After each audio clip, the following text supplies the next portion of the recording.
এ তো মেয়ে নয়, অন্য কিছু নিশ্চয়। প্রেম করেছে আর বিয়ে করতে দেবে না, এত সাহস! প্রেমিকার শটান চড়াও প্রেমিকের বাড়ির লোকজনের উপর, আর তারপর উত্তম মধ্যম।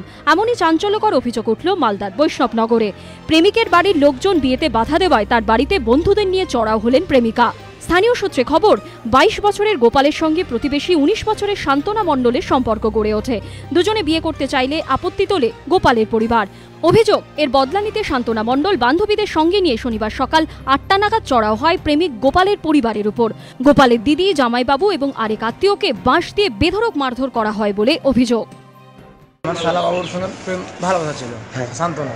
আচ্ছা, আমাকে আমার মাকে, আমার ভাইকে, আমার বোনকে মেরেছে। ঢুকতে দেয়নি বলে এই কাণ্ড করে খামটা লুটপাট করে সব চলে গেছে নিয়ে।